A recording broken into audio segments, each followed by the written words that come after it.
여기는 니년이 앉을 자리가 아니야. 어린 계집년이라 아무 생각이 없구나. 지상작전 사령부 회의실에서 20명의 장성들이 지켜보는 가운데 노현수 소장이 군단 장석에 앉은 여군 장교를 향해 반말로 호통쳤습니다. 하지만 그녀의 어깨에는 별 3개가 빛나고 있었습니다. 과연 그날 회의실에서 무슨 일이 벌어졌을까요? 28년 군 생활이 한순간에 무너진 이성 장군의 충격적인 이야기 지금 시작합니다. 영상 보시기 전에 구독과 좋아요 한번 눌러주시면 세상 사연에 큰 힘이 됩니다. 무료로 할 수 있는 소중한 응원, 더 좋은 이야기로 보답하겠습니다. 이제 시작하겠습니다. 육군 제15기계 화보병 사단장 노현수 소장은 이른 아침부터 경기도 용인으로 향했다. 오늘은 지상작전 사령부에서 열리는 주요 지휘관 회의 날이었다. 전국에서 소장과 중장들이 모이는 이 회의는 한 달에 한 번 한국 육군의 핵심 작전 계획이 논의되는 자리였다. 노현수는 이런 회의를 즐겼다. 자신과 같은 야전 지휘관들이 한자리에 모여 군의 미래를 설계하는 이 순간이 그에게는 28년 군 생활의 정점처럼 느껴졌다. 노현수는 올해로 52이었다. 육군 사관학교 48기로 임관한 이후 그는 단 한 번도 후방 보직을 맡지 않았다. 소위 시절 최전방 소대장으로 시작해 중2 때는 제1특 공여단에서 근무했고 소령으로 진급한 후에는 전방 대대장을 거쳤다.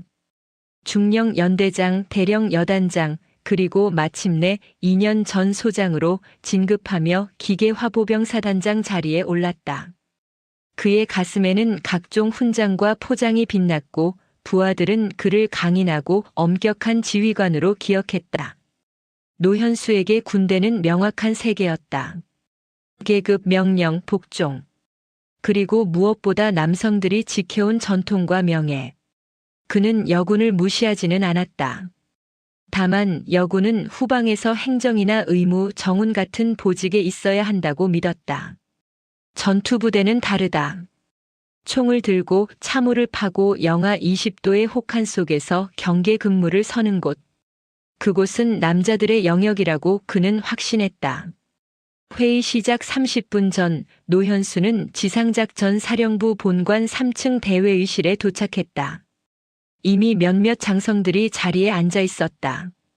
제2군단장 이태식 중장, 제5보병 사단장 정호진 소장, 특전사령관 조명환 중장. 노현수는 그들과 악수를 나누며 인사를 건넸다. 모두 오랜 전우들이었다. 육사 동기이거나 선후배 관계로 얽힌 사람들. 이들은 한국 육군의 중추였고 노현수는 그 일원이라는 사실에 자부심을 느꼈다.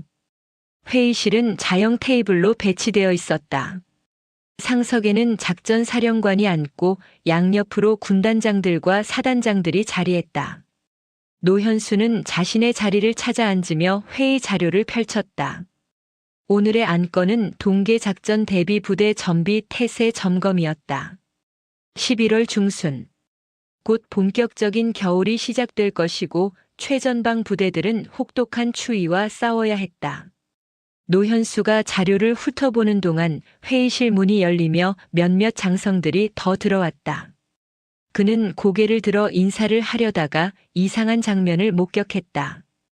회의 테이블 상석 바로 옆 제1군단장 자리에 낯선 인물이 앉아 있었다. 노현수는 잠시 눈을 가늘게 떴다. 그 자리는 전임 군단장이었던 권동혁 중장이 앉던 자리였다. 하지만 권 중장은 지난달 전역했다는 소식을 들었다. 신임 군단장이 부임했다는 이야기는 들었지만 노현수는 그가 누구인지 확인하지 못했었다. 문제는 그 자리에 여자가 앉아 있다는 사실이었다. 노현수는 처음에는 자신의 눈을 의심했다. 군단장 자리에 여군이? 그는 즉시 판단했다. 저것은 분명 누군가의 수행 장교이거나 비서일 것이다. 아니면 정훈 장교가 회의 취재를 위해 참관하는 것일 수도 있다. 하지만 군단장석에 앉다니. 이건 명백한 실수였다. 노현수는 자리에서 일어났다.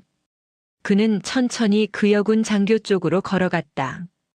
가까이 다가갈수록 그는 확신했다. 저 사람은 분명 자리를 잘못 찾은 것이다. 여군 장교는 고개를 숙인 채 자료를 보고 있었다. 노현수는 그녀의 계급장을 확인하지 않았다. 필요 없다고 생각했다.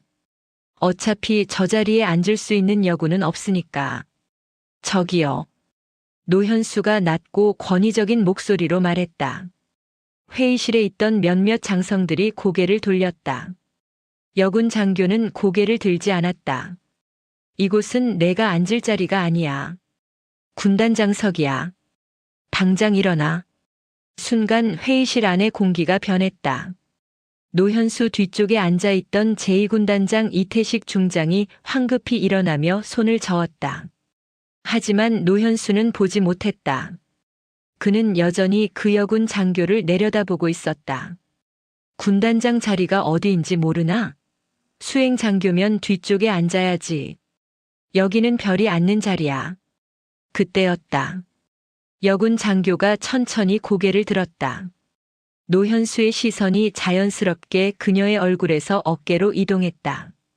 그리고 그는 멈췄다. 그녀의 어깨에는 별이 달려 있었다. 하나가 아니었다. 둘도 아니었다. 세 개였다. 중장 계급장이었다. 노현수의 얼굴에서 혈색이 사라졌다. 그는 자신의 어깨를 본능적으로 내려다봤다. 자신의 계급장에는 별 2개가 달려 있었다. 소장. 그는 방금 자신보다 한 계급 위인 상급자에게, 그것도 군단장에게 반말을 했다. 그것도 공개적으로. 노현수 소장. 여성 중장이 입을 열었다. 그녀의 목소리는 낮고 차분했지만 그 안에는 날카로운 무언가가 숨어 있었다. 나는 제1군단 신임 군단장 한지원 중장이다. 지난주에 부임했지. 자네는 방금 상급 지휘관에게 반말을 했고 군단장 자리에서 일어나라고 명령했어. 맞나? 노현수는 입이 마르는 것을 느꼈다. 한지원. 그 이름을 그는 알고 있었다. 아니, 한국 육군에서 그 이름을 모르는 장성은 없었다. 대한민국 최초의 육군사관학교 여생도 출신. 최초의 여성 대대장. 최초의 여성 연대장. 최초의 여성 사단장. 그리고 이번에 최초의 여성 군단장이 되었다는 소식을 들었다. 노현수는 그 소식을 듣고 혀를 찼었다. 군대가 무너지고 있다고 생각했다. 하지만 설마 그녀가 제1군단장으로 올 줄은 몰랐다. 죄송합니다. 노현수가 황급히 경례를 올렸다. 하지만 한지원 중장은 경례를 받지 않았다. 그녀는 그저 노현수를 바라봤다. 경례는 나중에 받지. 지금은 대답부터 해. 자네는 왜 나를 보고 군단장석에서 일어나라고 했나? 노현수는 입술을 달싹였다. 그는 변명을 찾으려 했다. 계급장을 보지 못했다고. 신임 군단장인 줄 몰랐다고. 하지만 말이 나오지 않았다. 그는 알고 있었다. 자신이 계급장을 확인하지 않은 이유를. 여자였기 때문이었다. 그저 여자라는 이유만으로 그는 저 자리에 앉을 자격이 없다고 판단했다. 계급장을 확인하지 못했습니다. 노현수가 간신히 말했다. 한지원 중장은 고개를 끄덕였다. 그래, 계급장을 확인하지 못했다. 그럼 왜 확인하지 못했을까? 자네는 회의실에 들어오면서 다른 장성들의 계급장은 다 확인했어. 이태식 중장에게도 인사했고 정우진 소장과도 악수했지. 그런데 유독 나만 확인하지 않았어. 왜일까? 회의실은 정적에 휩싸였다. 20명이 넘는 장성들이 모두 숨을 죽이고 있었다. 노현수는 대답할 수 없었다. 한지원 중장이 다시 입을 열었다. 내가 대답해 주지. 자네는 여자를 봤기 때문이야. 여자는 군단장이 될 수 없다고 판단했어. 그래서 계급장을 볼 필요도 없었던 거야. 맞지? 노현수는 고개를 숙였다. 그는 부정할 수 없었다. 한지원 중장의 말이 정확했다. 노 소장, 자네는 지금까지 훌륭한 전투 지휘관이었다고 들었어. 특공여단 출신답게 강인하고 부하들에게 엄격하며 작전 수행 능력도 뛰어나다고. 하지만 자네에게는 가장 중요한 것이 결여되어 있어. 그게 뭔지 아나? 노현수는 대답하지 못했다. 한지원 중장이 자리에서 일어났다. 존중이야. 자네는 사람을 계급으로만 보지 않아. 성별로도 봐. 그리고 그 성별에 따라 자격을 판단하지. 이건 군인으로서 치명적인 결함이야. 한지원 중장은 회의실을 한 바퀴 둘러봤다. 다른 장성들은 모두 고개를 숙이고 있었다. 그녀는 다시 노현수를 향해 돌아섰다. 노 소장, 자네는 방금 상급자를 모욕했어. 공개적으로. 20여 명의 장성이 지켜보는 앞에서. 이건 군기 위반이고 상관 모욕죄에 해당해. 자네도 알겠지? 노현수는 고개를 끄덕였다. 그는 자신의 경력이 끝났다는 것을 직감했다. 소장에서 전역. 아니, 운이 좋으면 강등 후 전역. 28년 군 생활이 이렇게 끝나는구나. 하지만 나는 자네를 징계하지 않을 거야. 한지원 중장의 말에 노현수가 고개를 들었다. 그는 자신의 귀를 의심했다. 징계하지 않는다고? 대신 자네에게 기회를 주겠어. 자네의 낡은 생각이 얼마나 잘못되었는지 깨닫게 해줄 기회. 강원도 철원에 최전 방경비여단이 있지? 그곳 부여단장 자리가 비었어. 자네를 그곳 부여단장으로 발령하겠어. 회의실에서 작은 소란이 일었다. 부여단장. 그것은 준장 보직이었다. 노현수는 소장이었다. 이것은 사실상 강등이었다. 기계화보병 사단장에서 최전 방경비여단 부여단장으로. 이것은 명예로운 보직 이동이 아니었다. 이것은 군복을 벗으라는 신호였다. 철원은 겨울에 영하 25도까지 내려가는 곳이야. 최전방 중에 최전방이지. 자네는 그곳에서 병사들과 함께 추위를 견디게 될 거야. 그리고 거기서 깨닫게 될 거야. 군대에서 가장 중요한 것이 성별이 아니라는 걸. 계급도 아니야. 바로 전우애와 책임감이라는 걸. 한지원 중장은 노현수에게 한 걸음 다가섰다.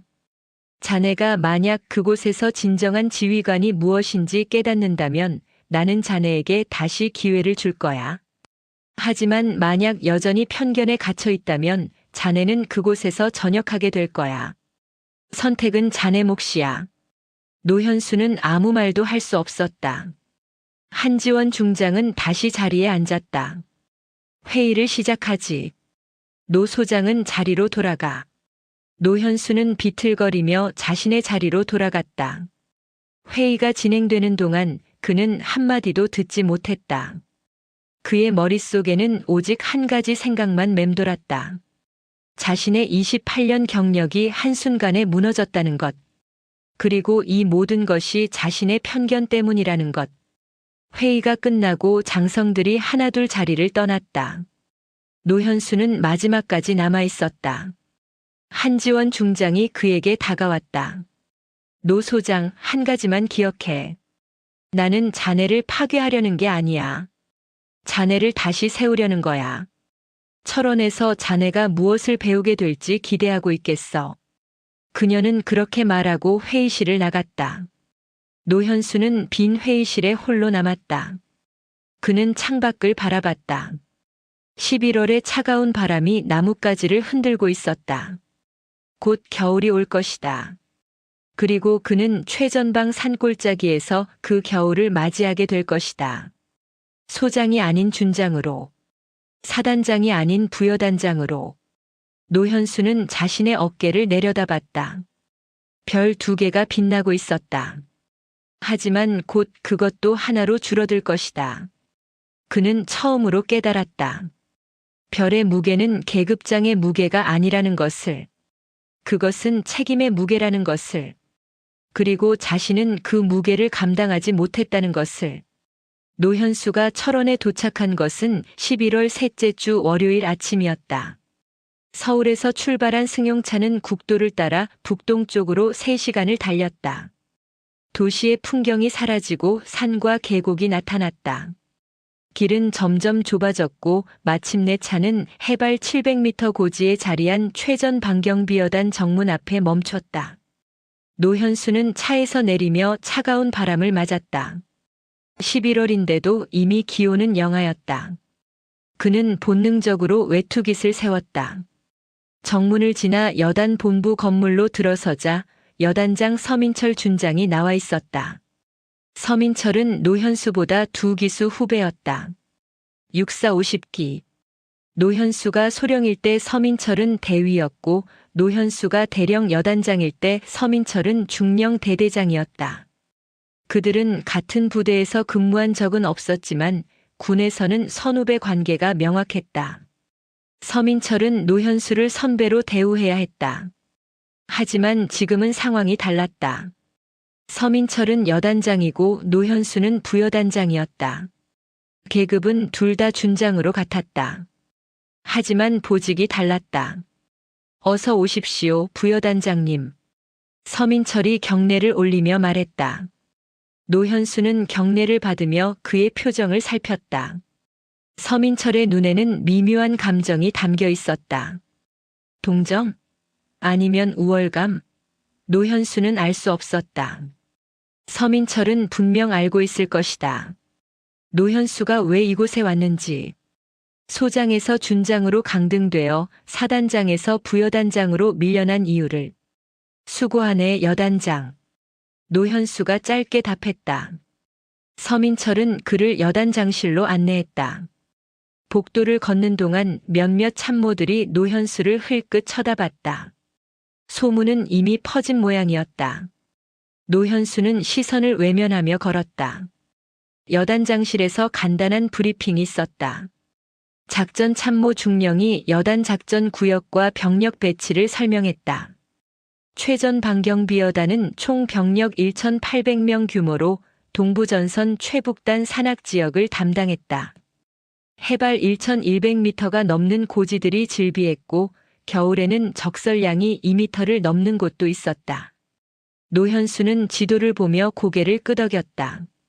그는 야전 경험이 풍부했다. 이런 지형은 낯설지 않았다. 하지만 여기서 근무하는 것과 시찰하는 것은 달랐다. 브리핑이 끝나고 서민철이 노현수를 부여단장 숙소로 안내했다.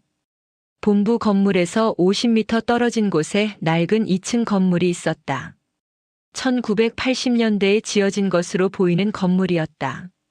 서민철은 2층으로 올라가 한 방문을 열었다. 이곳이 부여단장님 숙소입니다. 불편하시겠지만 여단 시설이 워낙 노후되어서. 노현수는 방 안으로 들어갔다. 6평 남짓한 방. 낡은 책상과 침대, 옷장이 전부였다. 벽지는 곳곳이 벗겨져 있었고 창문 틈으로 찬바람이 들어왔다. 난방은 되고 있었지만 보일러가 낡아서인지 온기가 약했다. 노현수는 아무 말 없이 짐을 내려놓았다. 오늘은 푹 쉬시고 내일부터 업무에 참여하시면 됩니다. 저녁은 식당에서 같이 하시지요. 서민철이 조심스럽게 말했다. 노현수는 고개를 끄덕였다. 서민철이 나가고 노현수는 홀로 남았다. 그는 침대에 앉아 창밖을 바라봤다. 멀리 산봉우리들이 보였다. 곧 저 산들은 눈으로 뒤덮일 것이다. 그리고 자신은 이곳에서 겨울을 나야 한다. 노현수는 자신의 처지를 생각했다. 2달 전만 해도 그는 기계화보병 사단장이었다. 5,000명의 장병을 지휘하는 소장. 차기 군단장 후보 중 한 명으로 거론되던 사람. 하지만 지금은 산골짜기 부여단장. 실질적으로는 한직이었다. 여단장이 모든 것을 결정하고 부여단장은 그저 보좌하는 역할. 노현수는 처음으로 자신이 얼마나 오만했는지 깨달았다. 한지원 중장을 무시한 것. 그것은 단순한 실수가 아니었다. 그것은 자신의 편견이 만든 파국이었다. 그날 저녁 노현수는 간부 식당에서 서민철 및 참모들과 식사를 했다. 대화는 어색했다. 참모들은 노현수에게 말을 걸기를 주저했고 노현수도 먼저 말을 꺼내지 않았다. 서민철만이 간간히 화제를 던졌지만 대화는 길게 이어지지 않았다. 식사를 마치고 노현수는 숙소로 돌아와 잠자리에 들었다. 하지만 잠이 오지 않았다. 찬바람이 창문 틈으로 계속 들어왔고 보일러 소리가 시끄러웠다. 그는 뒤척이며 밤을 보냈다. 다음 날부터 노현수는 여단 업무에 참여하기 시작했다. 하지만 그의 역할은 제한적이었다. 서민철이 모든 주요 결정을 내렸고 노현수는 그저 참관하거나 보고를 받는 수준이었다. 참모들도 노현수보다는 서민철의 눈치를 봤다. 노현수는 자신이 투명 인간처럼 느껴졌다. 그는 점점 사무실에 앉아 있는 시간을 줄이고 혼자 숙소에 있는 시간을 늘렸다. 일주일이 지났다. 11월 마지막 주. 날씨는 급격히 추워졌다. 낮 최고 기온이 영하 5도, 밤에는 영하 15도까지 떨어졌다. 산악지역 특성상 바람이 강했고 체감 온도는 더 낮았다. 노현수는 매일 아침 창문 밖의 온도계를 확인했다. 온도는 날마다 내려갔다. 그날은 월요일이었다. 새벽 5시. 노현수는 잠에서 깼다. 숙소 안이 너무 추웠다. 보일러가 고장난 모양이었다. 그는 외투를 걸치고 창밖을 내다봤다. 아직 어두웠다. 하지만 멀리 철책선 쪽에서 불빛이 보였다. 병사들이 근무 교대를 하고 있는 것이었다. 노현수는 문득 호기심이 들었다. 저 병사들은 이 추위 속에서 어떻게 근무를 서고 있을까? 그는 전투복을 입고 밖으로 나갔다. 본부 건물 당직사에 들러 당직사관에게 알린 후 그는 최전방 초소 방향으로 걸었다. 산악지형이라 경사가 급했다. 그는 손전등을 켜고 조심스럽게 올라갔다. 15분쯤 걸었을까? 그는 철책선 근처 초소에 도착했다. 초소 앞에서 병사 2명이 근무를 마치고 복귀 준비를 하고 있었다. 경례. 병사들이 노현수를 보고 경례를 올렸다. 노현수는 경례를 받으며 그들을 살폈다. 얼굴이 새빨갛게 얼어 있었다. 손에는 방한 장갑을 끼고 있었지만 손가락 끝이 파랗게 변해 있었다. 수고했다. 근무는 언제부터 섰나? 자정부터 섰습니다, 각하. 한 병사가 대답했다. 자정부터 지금까지 5시간 동안 영하 15도의 추위 속에서 서 있었던 것이다. 노현수는 초소 안을 들여다봤다. 작은 난방기가 있었지만 온기가 약했다. 병사들이 몸을 녹이기에는 부족해 보였다. 내려가거라. 따뜻한 곳에서 쉬어야지. 노현수가 말했다. 병사들이 경례를 올리고 산 아래로 내려가기 시작했다. 노현수도 그들을 따라 걸었다. 그때였다. 앞서 걷던 병사 중 한 명이 비틀거렸다. 노현수가 재빨리 다가가 그를 붙잡았다. 괜찮나? 예, 괜찮습니다. 병사가 대답했지만 목소리에 힘이 없었다. 노현수는 그의 얼굴을 자세히 봤다. 안색이 창백했다. 그리고 그의 시선이 아래로 향했을 때 그는 충격적인 것을 발견했다. 병사의 전투화가 이상했다. 한쪽 전투화 밑창이 반쯤 떨어져 있었다. 그리고 발목 부분이 찢어져 있었다. 전투화가 왜 저 모양이냐? 노현수가 물었다. 병사는 난처한 표정으로 대답했다. 보급품이 부족해서 구형 전투화를 지급받았습니다. 신형은 간부들과 주요 보직 병사들만. 노현수는 말문이 막혔다. 구형 전투화. 그것도 이미 낡아서 밑창이 떨어질 정도에. 이런 것을 신고 영하의 철책 근무를 섰다는 것인가? 일단 앉아. 전투화 벗어봐. 노현수가 명령했다. 병사가 주저하며 땅에 앉았다. 노현수는 직접 병사의 전투화 끈을 풀기 시작했다. 끈이 꽁꽁 얼어 있었다. 그는 맨손으로 얼음을 깨며 끈을 풀었다. 마침내 전투화가 벗겨졌다. 그리고 노현수는 경악했다. 병사의 발이 검게 변해 있었다. 발가락 5개 모두. 특히 엄지발가락과 새끼발가락은 거의 흑색에 가까웠다. 이것은 동상이었다. 그것도 심각한 삼도 동상. 조직이 괴사하기 시작한 단계였다. 노현수는 즉시 옆에 있던 다른 병사에게 소리쳤다. 당장 의무대에 연락해. 들것 가져오라고. 병사가 황급히 무전기를 꺼냈다. 노현수는 동상 입은 병사를 다시 봤다. 병사의 명찰에는 박진우 일병이라고 적혀 있었다. 박일병, 언제부터 발이 이랬나?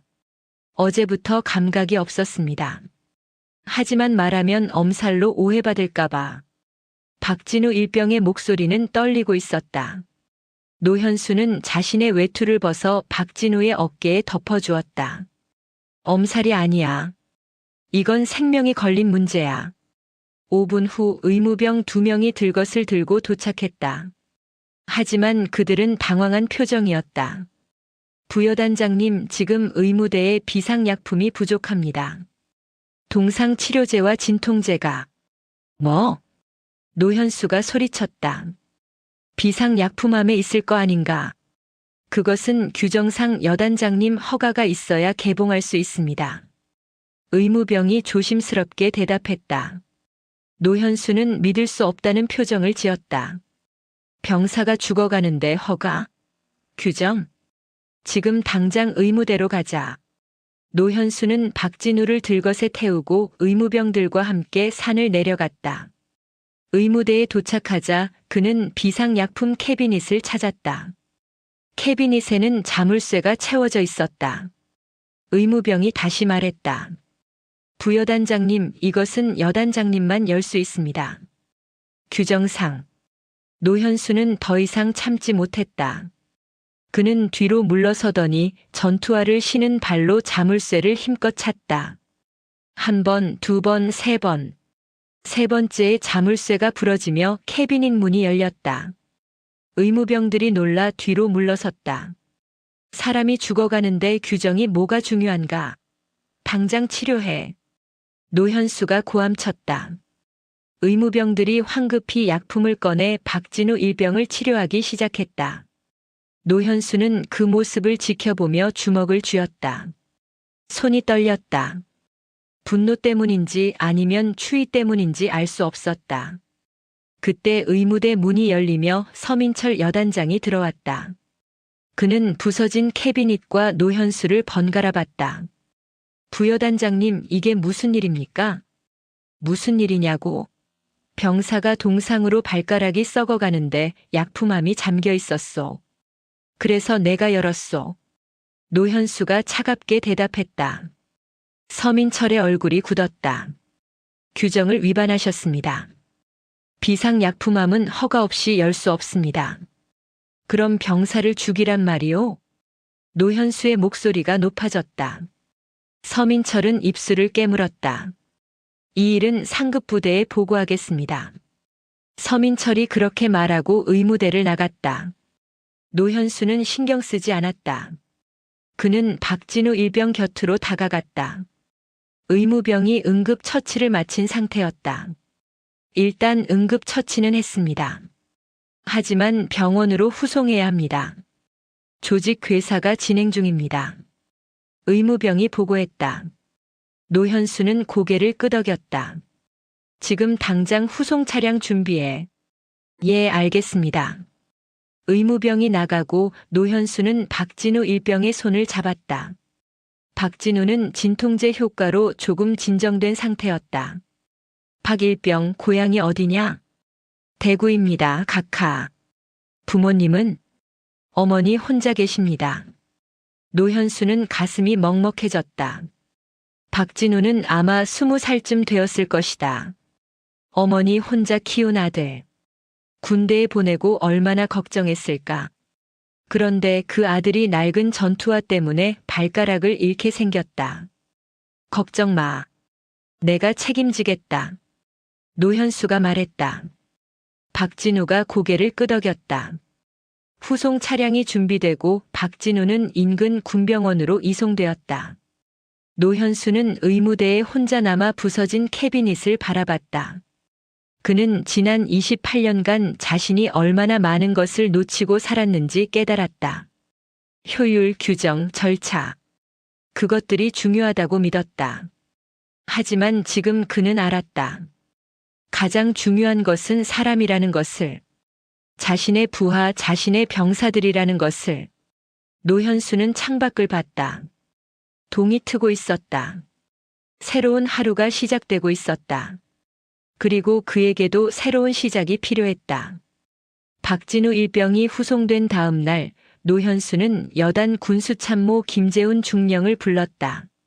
김 중령은 45살로 군수 분야에서 20년 넘게 근무한 베테랑이었다. 그는 노현수의 호출에 약간 긴장한 표정으로 부여단장실에 들어왔다. 앉게. 노현수가 말했다. 김 중령이 자리에 앉자 노현수는 곧바로 본론으로 들어갔다. 우리 여단 방한 장비 보급 현황이 어떤가? 김 중령은 잠시 머뭇거리다 대답했다. 전체 장병의 60% 정도가 신형 방한복과 방한화를 지급받았습니다. 나머지 40%는 구형을 사용 중입니다. 왜 40%가 구형을 쓰나? 예산이 부족합니다. 신형 장비는 가격이 비싸서 전 장병에게 지급하려면 내년 예산을 기다려야 합니다. 노현수는 책상을 손가락으로 두드렸다. 전시 비축 물자는? 김중령의 표정이 굳어졌다. 했습니다. 하지만 그것은 전시나 비상사태를 대비한 것입니다. 규정상 평시에는 사용할 수 없습니다. 지금이 비상사태 아닌가? 병사가 동상으로 발가락을 잃게 생겼는데. 노현수의 목소리가 날카로워졌다. 김중령은 난처한 표정을 지었다. 부여단장님 말씀은 이해합니다만 규정을 어기면 감사에 걸립니다. 비축 물자 불법 사용은 중대한 위반 사항입니다. 그럼 병사를 죽이란 말인가? 노현수가 책상을 쳤다. 김중령이 움찔했다. 내가 책임지겠네. 비축 물자 중 신형 방한복, 방한화, 방한장갑을 전부 꺼내서 장병들에게 지급하게. 부족한 40%부터 우선 지급하고. 하지만 부여단장님. 명령이야. 지금 당장 실행하게. 김중령은 더 이상 말하지 못했다. 그는 경례를 올리고 나갔다. 노현수는 창밖을 바라봤다. 눈이 내리기 시작했다. 올겨울 첫눈이었다. 그날 오후 김중령은 보급 창고에서 전시 비축 물자를 꺼내기 시작했다. 신형 방한복 750벌, 방한화 750켤레, 방한장갑 900켤레. 이것들은 모두 최신형으로 기존 구형보다 보온 성능이 월등히 뛰어났다. 하지만 동시에 가격도 2배 이상 비쌌다. 김중령은 물품 불출 서류에 노현수의 지시로 비축 물자를 사용한다고 명확히 기록했다. 만약 문제가 되면 책임은 노현수가 지게 될 것이었다. 이틀 후 전 장병에게 신형 방한 장비가 지급되었다. 병사들은 놀라워했다. 이렇게 좋은 장비를 평시에 받은 것은 처음이었다. 특히 구형 장비를 쓰던 병사들은 감격했다. 새 전투화를 신어보며 몇몇은 눈물을 글썽이기도 했다. 하지만 노현수는 여기서 멈추지 않았다. 다음 날 그는 여단 시설과장 이동현 소령을 불렀다. 최전방 초소 난방 시설 현황을 보고하게. 이 소령이 자료를 펼쳤다. 총 14개 초소 중 11개가 1990년대 설치된 구형 석유 난방기를 사용 중입니다.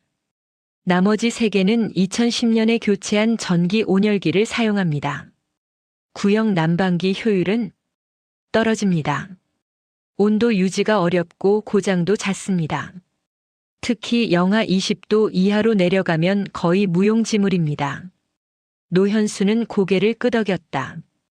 11개 초소 모두 신형 전기 온열기로 교체하게. 이소령이 당황한 표정을 지었다.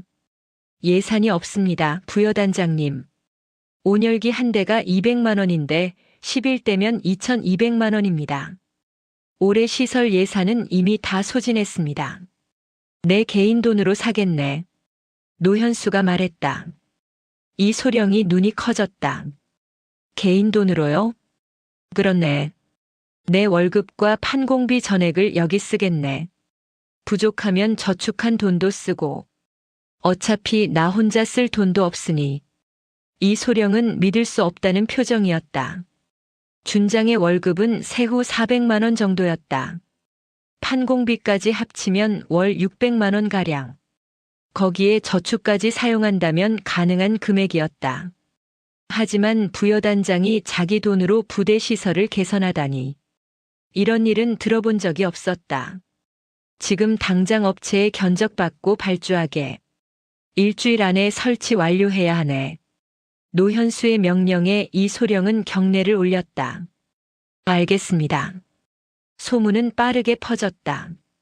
부여단장이 자기 돈으로 초소 난방기를 산다는 이야기. 병사들은 처음에는 믿지 않았다.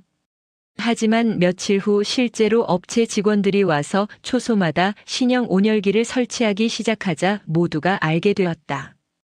부여단장 노현수 준장이 자비로 2,200만 원을 들여 초소 난방 시설을 교체했다는 것을. 병사들의 반응은 뜨거웠다. 특히 최전방에서 근무하는 병사들은 온열기 덕분에 처음으로 따뜻한 초소에서 근무할 수 있게 되었다. 어떤 병사는 태어나서 이렇게 고마운 장군님은 처음이라고 말했고, 어떤 병사는 진짜 아버지보다 더 챙겨주신다고 했다. 하지만 이 모든 일은 서민철 여단장의 심기를 크게 건드렸다. 그는 노현수를 여단장실로 불렀다. 부여단장님, 대체 무슨 짓을 하시는 겁니까? 서민철의 목소리는 떨리고 있었다. 분노 때문이었다. 비축 물자를 무단으로 사용하고 개인 돈으로 부대 시설을 개조하고. 이건 명백한 월권이고 규정 위반입니다. 노현수는 침착하게 대답했다. 병사들을 보호하기 위한 조치였네. 보호? 이건 보호가 아니라 독단입니다. 모든 결정은 여단장인 제가 해야 합니다. 부여단장은 보좌만 하면 됩니다. 서민철의 목소리가 높아졌다. 노현수는 그를 똑바로 바라봤다. 그럼 여단장은 왜 이 일을 하지 않았나? 병사들이 추위에 떨고 낡은 장비 때문에 동상에 걸리는 걸 알면서도 왜 가만히 있었나? 예산이 없었습니다. 규정상 비축 물자를 쓸 수 없었고. 규정이 병사보다 중요한가? 노현수의 질문에 서민철은 말문이 막혔다. 노현수가 이어 말했다. 나는 이제 안다네. 규정은 병사를 지키기 위해 존재하는 것이지 병사를 희생시키기 위해 존재하는 게 아니라는 걸. 만약 규정이 병사를 죽인다면 그건 잘못된 규정이야. 서민철의 얼굴이 붉어졌다. 좋습니다. 저는 이 모든 사실을 군단장님께 보고하겠습니다. 부여단장님의 월권 행위와 규정 위반을 정식으로 고발하겠습니다. 그렇게 하게. 노현수는 태연하게 대답했다. 서민철은 더 이상 말하지 않고 노현수를 내쫓았다. 노현수가 여단장실을 나오자 복도에서 몇몇 참모들이 불안한 눈빛으로 그를 바라봤다. 하지만 노현수는 신경 쓰지 않았다. 그는 숙소로 돌아가는 대신 밖으로 나갔다. 날씨는 더 추워졌다. 영하 18도. 하지만 노현수는 걸었다. 본부에서 철책선까지. 그는 매일 아침과 저녁 최전방 초소들을 순찰하기 시작했다. 병사들과 대화를 나누고 그들의 어려움을 들었다. 식사는 어떤지, 잠자리는 괜찮은지, 집에서 편지는 오는지. 그는 일일이 물었고 기억했다. 병사들은 처음에는 어색해했다. 준장이 직접 찾아와 말을 건다는 것이 낯설었다. 하지만 시간이 지나자 그들은 노현수를 편하게 대하기 시작했다. 그가 진심으로 자신들을 걱정한다는 것을 알았기 때문이었다. 어느 날 저녁 노현수가 5번 초소를 방문했을 때였다. 초소에는 3명의 병사가 있었다. 그중 한 명인 최수혁 상병이 조심스럽게 물었다. 부여단장님, 저희가 여쭤봐도 될까요? 그러게. 노현수가 답했다. 부여단장님은 왜 이렇게 저희를 챙겨주세요? 저희는 그냥 병사들인데. 최수혁의 질문에 다른 병사들도 고개를 끄덕였다. 노현수는 잠시 생각하다 입을 열었다. 나는 28년간 군인으로 살았네. 하지만 진짜 군인이 뭔지 몰랐어. 계급이 높으면 명령을 잘 수행하면 훌륭한 군인이라고 생각했지. 하지만 틀렸어. 진짜 군인은 부하를 지키는 사람이야. 자기 위치가 어디든 자기보다 약한 사람을 보호하는 게 군인이야. 나는 이제야 그걸 배웠네. 병사들은 숙연한 표정으로 노현수를 바라봤다. 최수혁이 다시 입을 열었다. 부여단장님은 우리 아버지 같으세요. 아니, 아버지보다 더 잘 챙겨주세요. 옆에 있던 정민호 일병이 끼어들었다. 맞아요. 별을 단 아버지 같아요. 별아버지. 순간 초소 안이 조용해졌다. 별아버지. 그 단어가 공기 중에 떠돌았다. 최수혁이 웃으며 말했다. 별아버지. 좋은데요? 부여단장님은 저희의 별아버지세요. 다른 병사들도 웃으며 동의했다. 노현수는 가슴이 뭉클해지는 것을 느꼈다. 별아버지. 그는 평생 많은 호칭으로 불렸다. 소대장, 대대장, 여단장, 사단장. 하지만 별아버지라는 호칭을 들은 것은 처음이었다. 그리고 이 호칭이 그 어떤 계급보다 무겁게 느껴졌다. 고맙네. 자네들이 그렇게 불러준다면 나는 정말 별아버지가 되어야겠어. 노현수가 말했다. 병사들은 환하게 웃었다. 그날 밤 노현수는 숙소로 돌아와 침대에 누웠다. 창밖에는 눈이 내리고 있었다. 그는 천장을 바라보며 생각했다. 서민철이 자신을 고발할 것이다. 한지원 군단장에게. 그리고 아마도 감사가 시작될 것이다. 비축물자 무단 사용, 월권 행위 규정 위반. 죄목은 충분했다.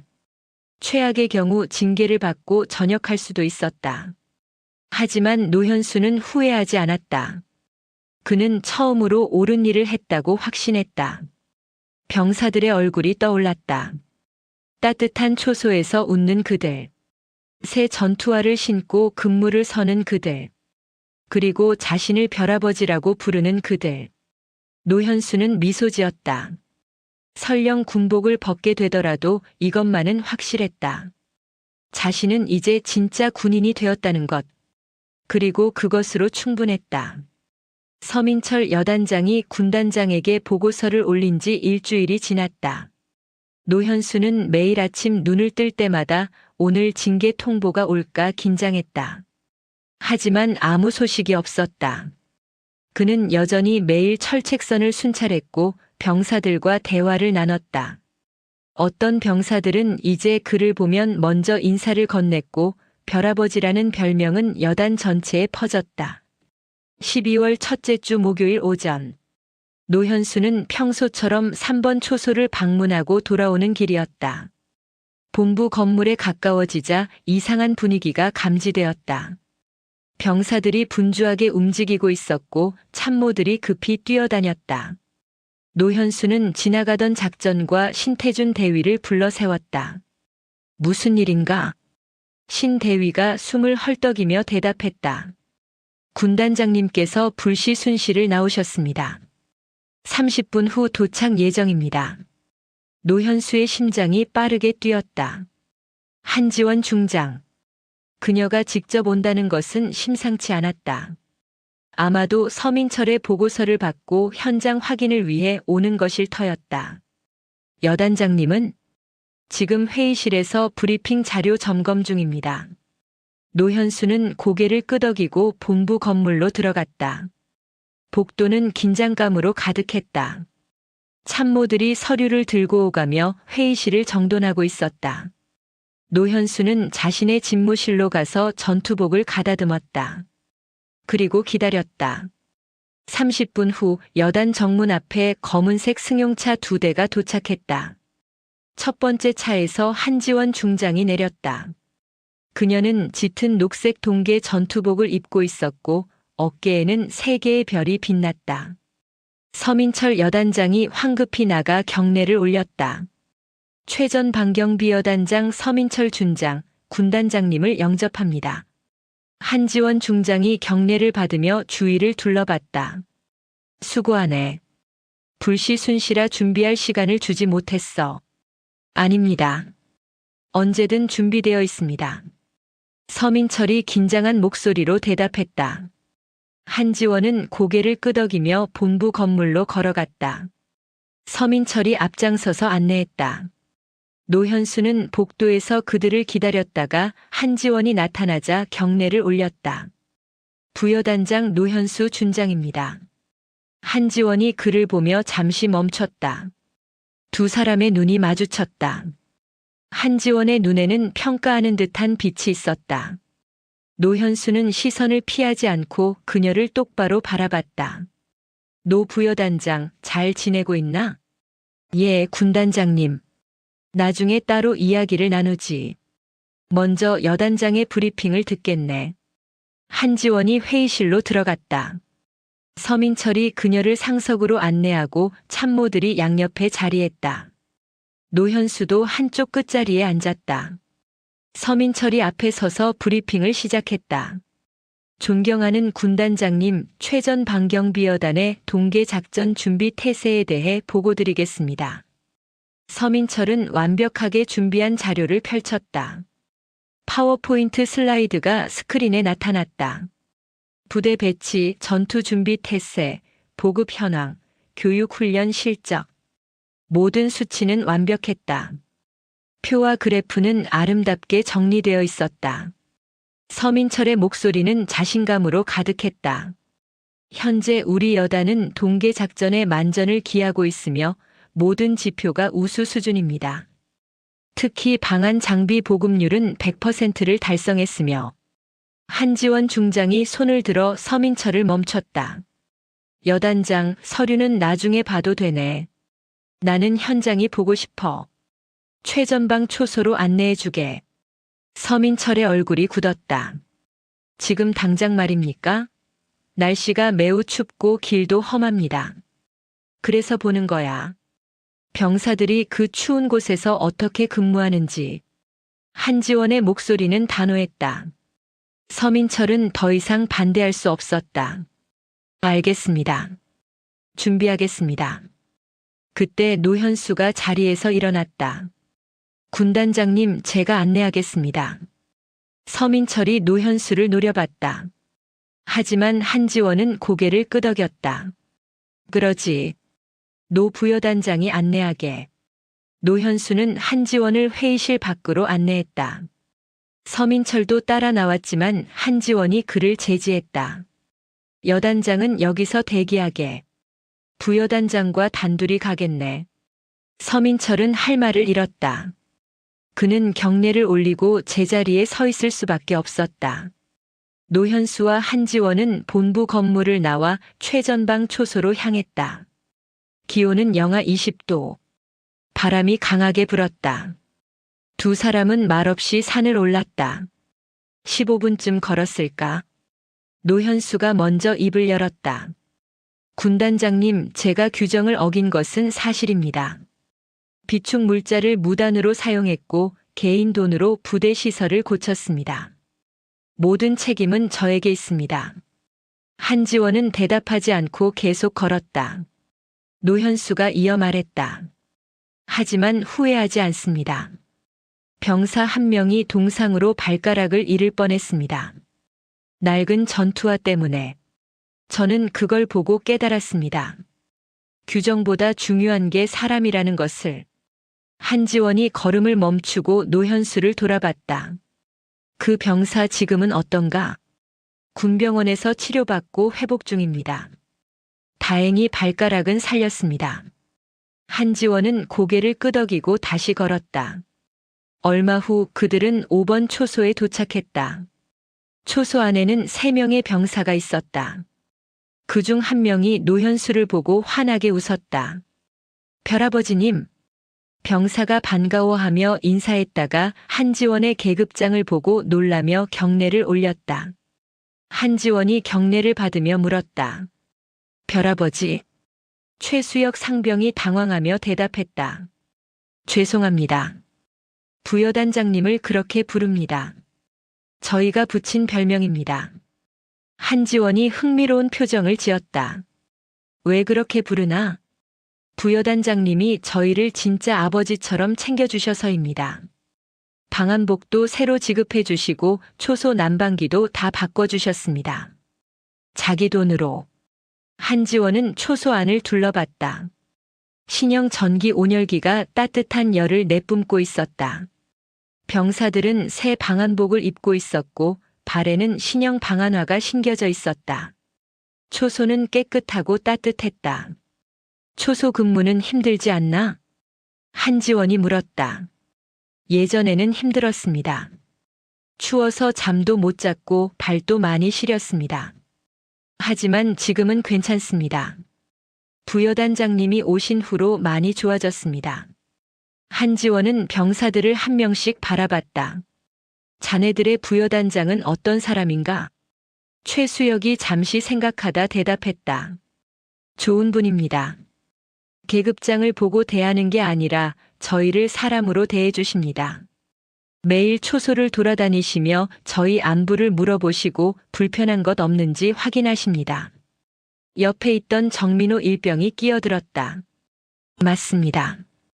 어느 날은 제가 감기에 걸렸는데 부여단장님이 직접 약을 사다 주셨습니다. 그것도 비싼 종합 감기약으로. 한지원이 노현수를 돌아봤다. 노현수는 아무 말 없이 서 있었다. 한지원이 다시 병사들에게 물었다. 그럼 여단장은? 병사들이 서로 눈치를 봤다. 최수역이 조심스럽게 대답했다. 여단장님은 바쁘셔서 잘 안 오십니다. 한지원은 더 이상 묻지 않았다. 그녀는 초소를 나와 다시 산을 내려갔다. 노현수가 뒤따랐다. 본부 건물로 돌아오는 길에 한지원이 입을 열었다. 노 부여단장, 자네는 변했네. 예. 용인에서 자네를 마지막으로 봤을 때 자네는 편견으로 가득 찬 사람이었어. 하지만 지금은 다르네.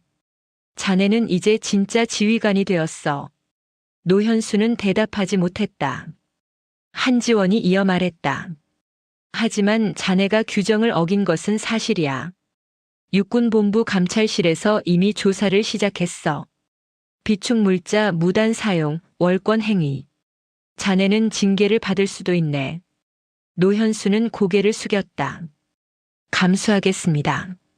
하지만 나는 자네를 보호할 거야. 감찰이 진행되는 동안 자네를 이 여단의 여단장 직무대리로 임명하겠네. 노현수가 고개를 들었다. 한지원이 그를 똑바로 바라봤다. 서민철 여단장은 오늘부로 해임이야. 그는 서류상으로는 완벽했지만 현장에서는 실패했어. 병사들이 그를 존경하지 않았고 그도 병사들을 진심으로 돌보지 않았어. 그런 사람은 지휘관 자격이 없네. 노현수는 믿을 수 없다는 표정이었다. 하지만 저는 준장입니다. 여단장 직무대리를. 계급이 문제가 아니야. 능력과 자격의 문제지. 자네는 한 달 만에 이 여단을 바꿨어. 병사들이 자네를 별아버지라고 부를 정도로. 그게 자네의 자격이야. 한지원은 본부 건물로 들어가 서민철을 불렀다. 회의실에서 서민철과 참모들이 모인 가운데 한지원이 선언했다. 서민철 준장, 자네는 오늘부로 여단장직에서 해임되었네. 후임이 올 때까지 대기 발령 처분이야. 서민철의 얼굴이 창백해졌다. 군단장님, 이유라도 알 수 있습니까? 지휘관으로서 자격 미달. 그게 이유야. 한지원은 더 이상 설명하지 않았다. 그녀는 노현수를 돌아봤다. 노현수 준장, 자네를 최전 방경비여단장 직무대리로 임명하네. 부임 발령은 내일자로 하겠네. 노현수가 경례를 올렸다. 명을 받들겠습니다. 회의실은 충격에 휩싸였다. 참모들은 서로 얼굴만 바라봤다. 서민철은 고개를 떨구고 있었다. 한지원이 마지막으로 노현수에게 말했다. 노 부여단장, 아니 이제는 여단장 직무대리지. 육군본부 감찰이 곧 시작될 거야. 그것까지 이겨내는 것이 자네의 마지막 시험이 될 걸세. 자네가 진짜 변했는지 아니면 일시적 감정에 휩쓸린 것인지 증명해야 해. 노현수는 고개를 끄덕였다. 최선을 다하겠습니다. 한지원 중장은 그날 저녁 여단을 떠났다. 노현수는 정문에서 그녀를 배웅했다. 차에 오르기 전 한지원이 마지막으로 말했다. 노현수, 자네는 이제 별의 진짜 무게를 알았어. 그 무게를 끝까지 견뎌내. 그러면 자네는 진짜 장군이 될 거야. 차가 떠나고 노현수는 홀로 정문에 남았다. 하늘에는 별들이 빛나고 있었다. 그는 자신의 어깨를 만졌다. 별 하나. 준장 계급장. 하지만 이제 그 별은 예전과 다른 의미였다. 그것은 권위의 상징이 아니었다. 그것은 책임의 무게였다. 그리고 노현수는 그 무게를 기꺼이 짊어질 준비가 되어 있었다. 노현수가 여단장 직무대리로 부임한 지 일주일 후 육군본부에서 감찰팀이 파견되었다. 팀장은 감찰실 장혁진 대령이었다. 장 대령은 48살로 법무장교 출신이었다.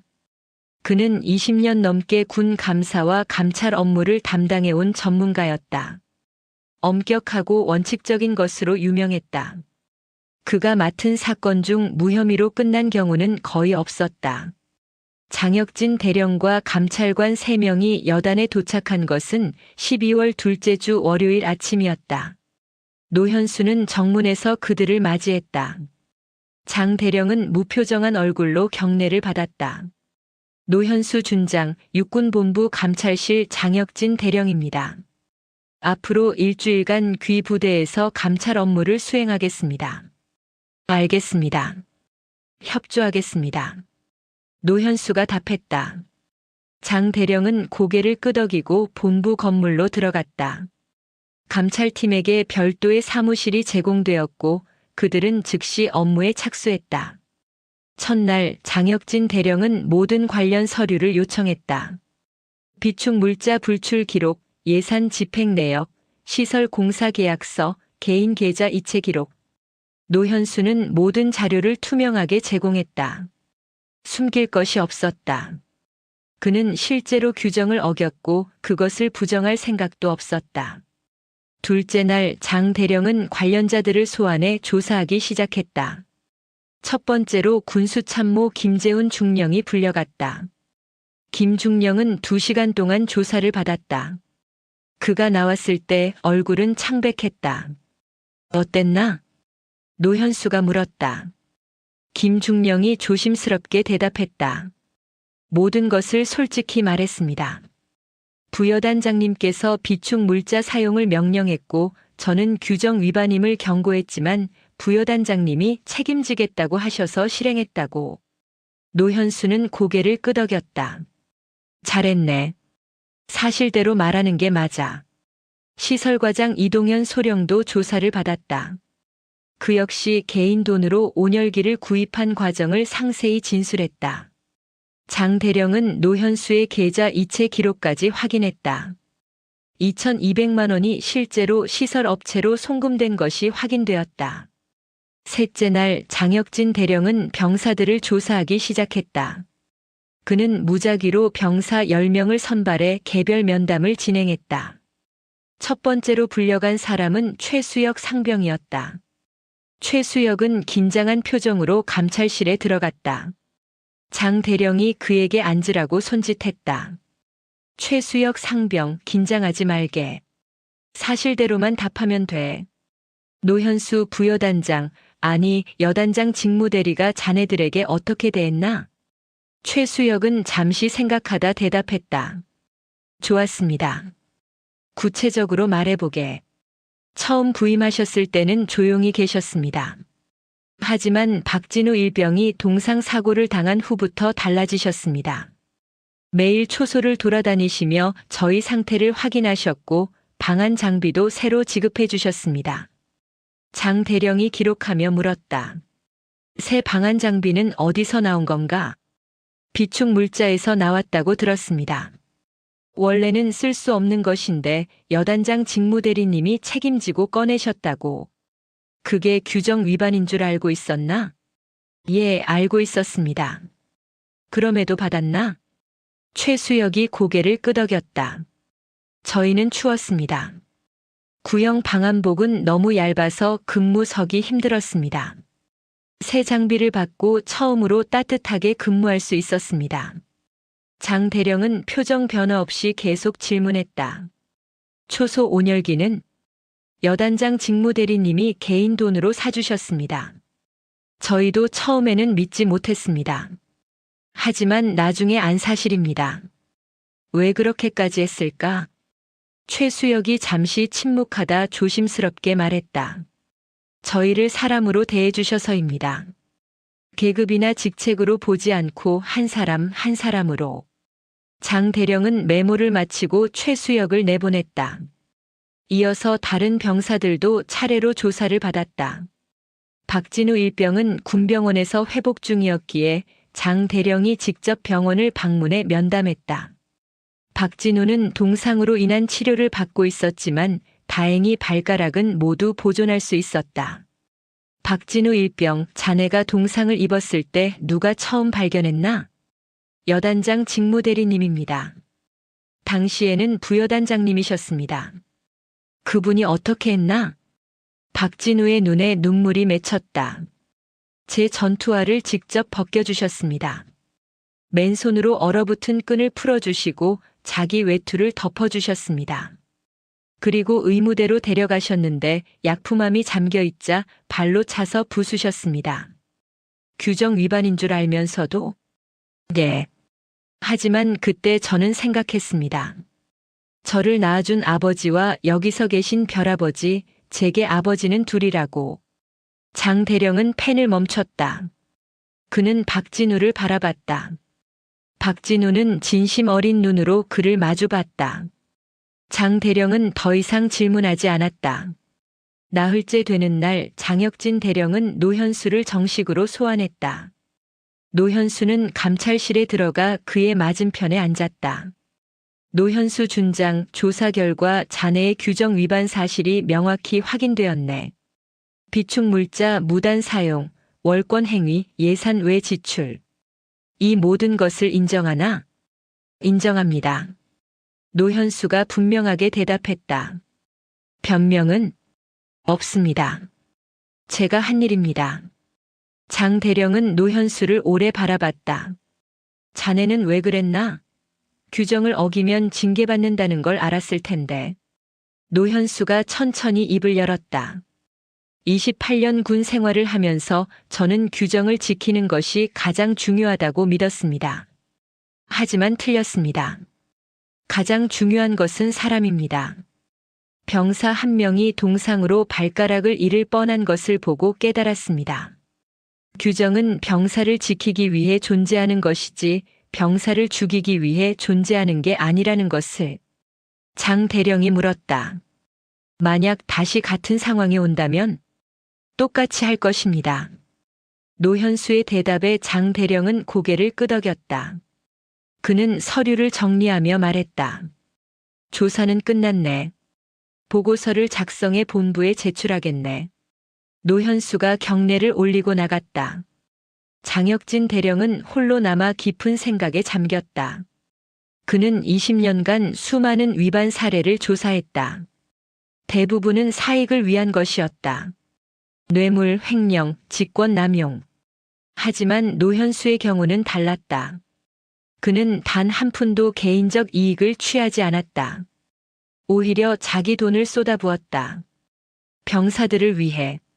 장 대령은 보고서를 쓰기 시작했다. 그는 모든 위반 사실을 정확히 기록했다. 하지만 마지막 결론 부분에서 그는 망설였다. 징계를 건의할 것인가 아니면 다른 의견을 낼 것인가. 그는 박진우 일병의 얼굴을 떠올렸다. 별아버지라는 말을 떠올렸다. 그리고 펜을 들었다. 본 감찰 결과 노현수 준장의 규정 위반 사실은 명백하다. 그러나 그 동기는 사적 이익이 아닌 병사의 생명 보호를 위한 지휘관의 결단이었다. 규정을 준수하는 것도 중요하지만 규정의 근본 목적은 조직과 구성원을 보호하는 것이다.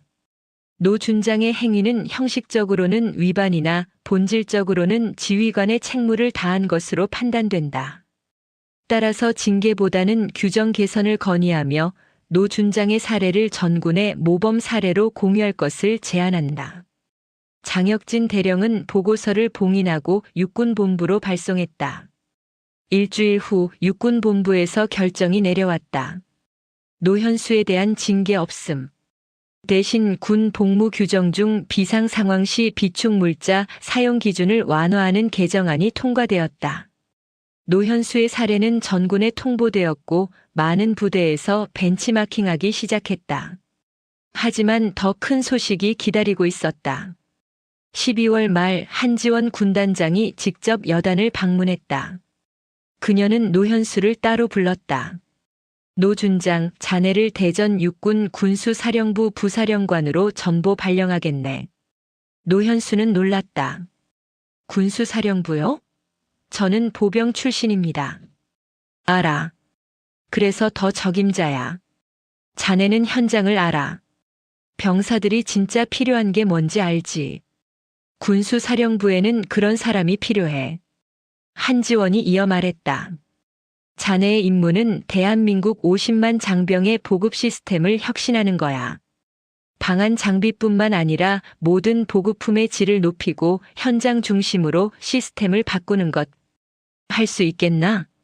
노현수는 주저없이 대답했다. 하겠습니다. 그리고 한 가지 더. 이 발령과 함께 소장 진급도 함께 이뤄질 거야. 노현수의 눈이 커졌다. 준장에서 소장으로. 그것도 1년 만에. 한지원이 미소 지었다. 놀랄 것 없어. 자네는 자격이 있어. 이듬해 1월 노현수는 소장으로 진급하며 육군 군수사령부 부사령관으로 부임했다. 그의 첫 번째 조치는 전군의 방한 장비 실태 조사였다. 그는 직접 최전방 부대들을 돌아다니며 병사들의 의견을 들었다. 그리고 구형 장비를 전부 신형으로 교체하는 계획을 수립했다. 하지만 저항이 만만치 않았다. 군수 관련 업체들, 이른바 군수 마피아들은 기존 시스템을 유지하려 했다. 그들은 싼 가격에 질 낮은 제품을 납품하며 이익을 취해왔다. 노현수의 개혁은 그들의 기득권을 위협했다. 노현수는 정면 돌파했다. 그는 모든 계약을 재검토하고 품질 기준을 강화했다. 기준에 미달하는 업체는 과감히 배제했다. 일부 업체가 국회의원을 동원해 압력을 넣었지만 노현수는 굴하지 않았다. 그는 한지원 중장과 육군 참모총장의 지원을 받으며 개혁을 밀어붙였다. 규정은 병사를 지키기 위해 존재하지 병사를 죽이기 위해 존재하지 않는다. 이것이 노현수의 신념이었고 그는 이 신념으로 모든 저항을 돌파했다. 그로부터 1년 후 놀라운 결과가 나왔다. 대한민국 육군 동계 작전 기간 동상 환자 발생 건수 0명. 역사상 처음 있는 일이었다. 노현수의 보급 시스템 혁신이 만든 기적이었다. 육군본부는 노현수의 공을 인정했다. 그는 군수사령관으로 승진 발령되었고 중장 계급장을 달았다. 53세 나이에 3개의 별을 단 것이다. 진급식 날 노현수는 거울 앞에 섰다. 그의 어깨에는 무궁화 3개가 빛났다. 중장. 그는 자신의 계급장을 만졌다. 예전에는 이 별이 권위의 상징이었다. 하지만 이제는 달랐다. 이 별은 책임이었다. 50만 장병을 지켜야 할 책임. 그들이 추위에 떨지 않게, 굶주리지 않게, 안전하게 근무할 수 있게 만들 책임. 노현수는 책상 서랍을 열었다. 그곳에는 낡은 전투화 한 짝이 있었다. 박진우 일병이 신었던 그 전투화. 밑창이 떨어지고 찢어진 그것. 노현수는 이것을 보관하고 있었다. 잊지 않기 위해. 자신이 왜 여기 있는지, 무엇을 위해 별을 달았는지. 그는 전투화를 다시 서랍에 넣고 군수사령부로 향했다. 오늘도 해야 할 일이 많았다. 하계 작전 대비 피복 개선, 식량 품질 향상, 탄약 보관 시설 현대화. 끝없는 과제들. 하지만 노현수는 두렵지 않았다. 그는 이제 알았다. 별의 진짜 무게를. 그리고 그 무게를 기꺼이 짊어질 준비가 되어 있었다.